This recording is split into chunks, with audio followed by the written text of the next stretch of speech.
तो दोस्तों आज हम फिर से आपके लिए लेकर आए हैं देश दुनिया की सभी ताजा बड़ी खबरें। फटाफट एक एक कर विस्तार से आज आपको बताएंगे, तो वीडियो को अंत तक जरूर देखें। दोस्तों पहली खबर में आपको बता दें कि किसने कराई है अतीक अहमद और उनके भाई अशरफ की हत्या।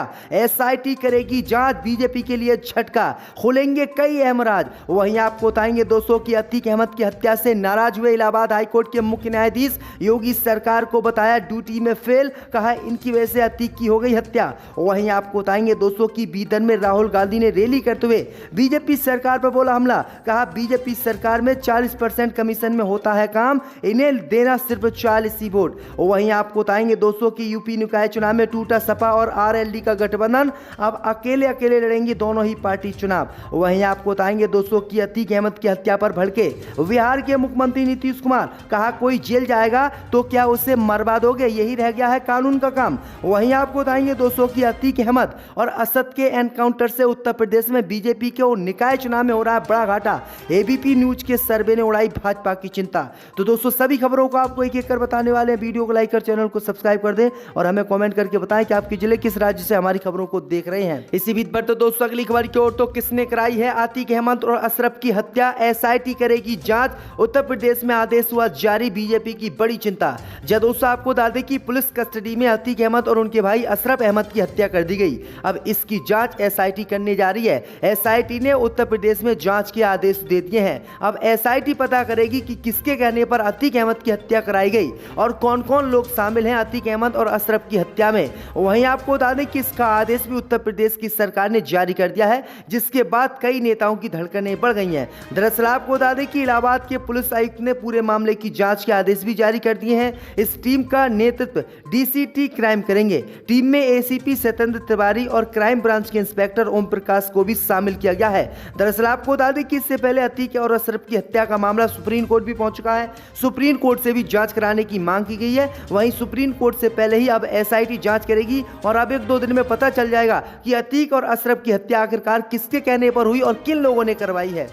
इसी बीच बढ़ते दोस्तों अगली खबर की ओर, तो अतीक अहमद की हत्या से नाराज हुआ इलाहाबाद हाईकोर्ट, योगी सरकार को फटकार लगाते हुए ड्यूटी में फेल होने का दिया इलाहाबाद हाईकोर्ट ने टैग। जब दोस्तों आपको बता दें कि पुलिस कस्टडी में अतीक अहमद और उनके भाई अशरफ अहमद की हत्या कर दी गई। इस मामले को लेकर अब इलाहाबाद हाईकोर्ट ने योगी सरकार को फटकार लगाई है। इलाहाबाद हाईकोर्ट इस मामले को लेकर काफी नाराज है। इलाहाबाद हाईकोर्ट के पूर्व मुख्य न्यायाधीश ने योगी सरकार पर निशाना साधते हुए यूपी सरकार को ड्यूटी में फेल बताया है। उन्होंने कहा है कि जहां योगी आदित्यनाथ पूरे देश में अपनी कानूनी व्यवस्था का ढिंढोरा पीटते हैं, लेकिन इतनी पुलिस सुरक्षा होने के बावजूद इतने बड़े गैंगस्टर अतीक अहमद और उनके भाई की खुलेआम हत्या कर दी गई और तीनों आरोपी को पुलिस रोकने में नाकाम रही। वहीं आपको बता दें कि इलाहाबाद हाईकोर्ट ने इस पर चिंता जताते हुए योगी सरकार को ड्यूटी में फेल रहने का टैग दिया और कहा कि योगी सरकार ड्यूटी में फेल हुई है, इसी वजह से अतीक अहमद और उनके भाई की हत्या हुई है। इसी बीच पर तो दोस्तों अगली खबर की ओर, तो निकाय चुनाव में टूटा सपा आरएलडी का गठबंधन, अब चुनाव में होंगे आमने सामने। जब दोस्तों आपको बता दें कि 2022 के यूपी विधानसभा चुनाव में सपा के साथ हुआ रालोद का गठबंधन इस निकाय चुनाव में टूट गया है।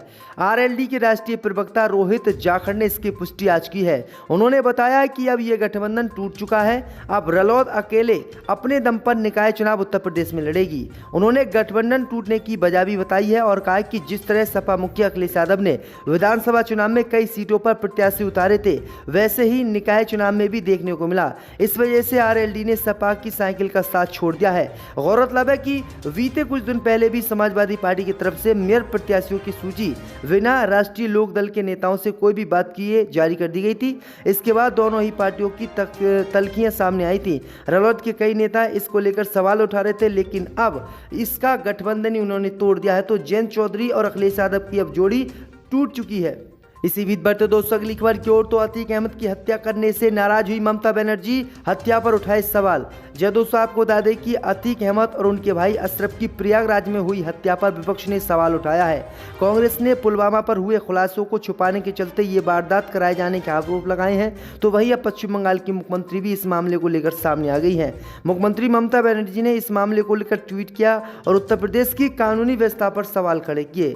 ममता बनर्जी ने कहा कि मैं उत्तर प्रदेश में अराजकता और कानून व्यवस्था के गिरते हुए हालात को देखते हुए है चंकू। ये शर्मनाक है। ये प्रदेश में अपराधी अब पुलिस और मीडिया की मौजूदगी से बेफिक्र होकर कानून को अपने हाथ में ले रहे हैं और योगी सरकार कुछ नहीं कर पा रही है। उन्होंने कहा कि पुलिस कस्टडी में जिस तरह से अतीक अहमद की हत्या कर दी गई तो आम व्यक्तियों की हत्या करने में कितना समय लगेगा और कितनी जल्दी आम व्यक्तियों की हत्या कर दी जाएगी, इसे सोच सोचकर मैं परेशान हूं। तो ये बड़ी अपडेट आई दोस्तों की ममता बनर्जी ने ये कड़े कदम उठाए हैं। इसी बीच पर तो दोस्तों अगली खबर की ओर तो अतीक अहमद की हत्या पर भड़के बिहार के मुख्यमंत्री नीतीश कुमार, कहा कोई जेल जाएगा तो क्या उसे मार दोगे।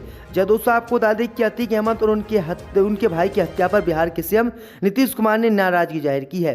मीडिया से बातचीत में नीतीश कुमार ने कहा कि क्या कोई जेल जाएगा और उसे इलाज और उसे किसी और दूसरे काम से ले जाने पर उसे मार दिया जाएगा। मुख्यमंत्री ने आगे कहा कि पुलिस को देखना चाहिए था कि जो जेल में है और उसे इलाज या अन्य चीज के लिए बाहर ले जाए जा रहे थे तो उसके साथ ऐसे रास्ते में हो जाए, ये दुखद है। इसके खिलाफ निश्चित रूप से कार्रवाई होनी चाहिए। जो भी जेल में जाएगा तो क्या उसे मार देना चाहिए, ये फैसला तो कोर्ट करती है, ना कि ये लोग। तो ये बड़ी अपडेट आई दोस्तों कि नीतीश कुमार ने इस मामले पर काफी नाराजगी जाहिर की है और नीतीश कुमार ने इस मामले को लेकर योगी सरकार पर ही हमला बोला है। इसी बीच पर तो दोस्तों अगली खबर की ओर तो कर्नाटक चुनाव में रैली करने पहुंचे राहुल गांधी ने बीजेपी पर बोला हमला, कहा बीजेपी 40% कमीशन लेती है, इन्हें 40 ही वोट देना। जब दोस्तों आपको बता दें कि कर्नाटक विधानसभा चुनाव के लिए राहुल गांधी ने बीदर में सोमवार को एक जनसभा को संबोधित किया।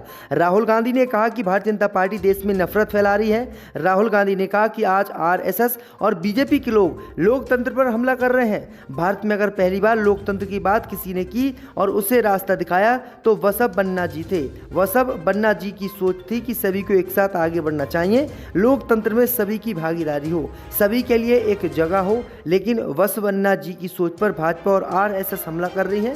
भाजपा और आरएसएस भारत में हिंसा और नफरत फैला रही है।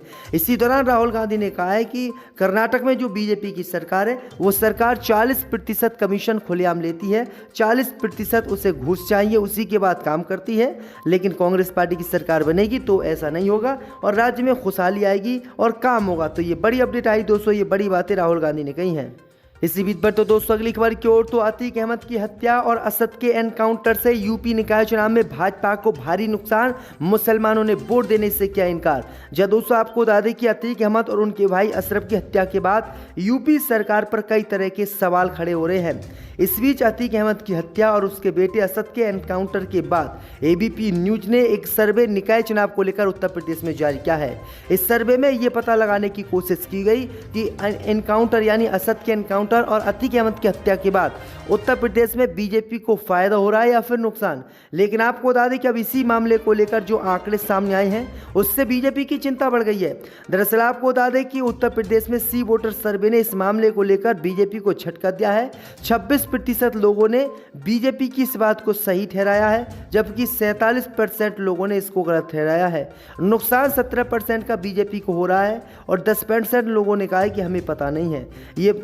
ये ओपिनियन पोल 1700 लोगों द्वारा किया गया है, यानी 1700 लोगों ने इसमें वोट किया और उन्होंने साफ कहा है कि योगी सरकार की जो पुलिस सुरक्षा व्यवस्था है जिसमें अतीक और अशरफ की हत्या कर दी गई वो बिल्कुल गलत है, उसमें सरकार को हम वोट नहीं देंगे। लेकिन असद का जो एनकाउंटर किया है उसमें हम वोट बीजेपी को दे सकते हैं, लेकिन अतीक अहमद की हत्या की गई है उस पर हम किसी भी कीमत पर बीजेपी को वोट नहीं देंगे। वहीं आपको बता दें कि मुस्लिम समुदाय के लोगों ने तो वोट देने से ही बीजेपी को इनकार कर दिया। इसी बीच पर तो दोस्तों अगली खबर की ओर तो दो साथियों के साथ टीएमसी नेता मुकुल राय लापता, बेटे ने दर्ज कराई गुमशुदगी की रिपोर्ट। जब दोस्तों आपको बता दें ये बंगाल से बड़ी खबर सामने आ रही है कि टीएमसी नेता मुकुल राय अपने 2 सहयोगियों के साथ लापता हो गए हैं।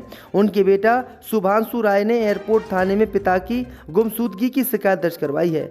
ममता बनर्जी के करीबी और बीजेपी नेता रहे मुकुल राय अपने 2 सहयोगियों के साथ शाम से लापता है। पुलिस ने शिकायत दर्ज कर मामले की जांच शुरू कर दी है। बेटे ने पुलिस थाने में शिकायत दर्ज करवाते हुए बताया है कि उनके पिता शाम से लापता है, अब तक उनका कुछ भी पता नहीं चल सका है। वहीं पुलिस ने मामले की जांच शुरू कर दी है। टीएमसी नेता के गायब होने की खबर से राजनीतिक गलियारों में हड़कंप मच गया है। मीडिया के हवालों से कहा गया है कि उन्होंने कोलकाता हवाई अड्डे पर 2 दिग्गजों से मुलाकात की थी। वह कोलकाता एयरपोर्ट पहुंचे थे, उसके बाद वह वहां से कहाँ गए ये किसी को पता नहीं है और ना ही उनके लेकर कोई खबर आई है। तो ये बड़ी अपडेट आ रही दोस्तों। इसी बीच पर तो दोस्तों अगली खबर की ओर तो अतीक अशरफ की हत्या पर बोले मौलाना तौकीर रजा।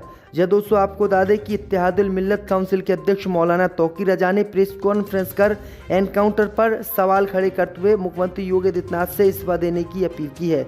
यूपी में जंगल राज कायम है, ये बातें उन्होंने कही है। उन्होंने कहा है कि अतीक की हत्या पुलिस और सरकार ने मिलकर करवाई है, इसलिए इन सब के लिए सिर्फ एक आदमी दोषी है जो कहता है मिट्टी में मिला देंगे। यानी उन्होंने सीएम योगी आदित्यनाथ को इसका जिम्मेदार ठहराया है। उन्होंने कहा है कि इसलिए उन्हें 120वीं का मुजरिम बनना चाहिए। तौकीर रजा ने कहा है कि परसों से इस्लामी इंटर कॉलेज के मैदान पर धरना प्रदर्शन होगा। तो ये बड़ी अपडेट आई दोस्तों।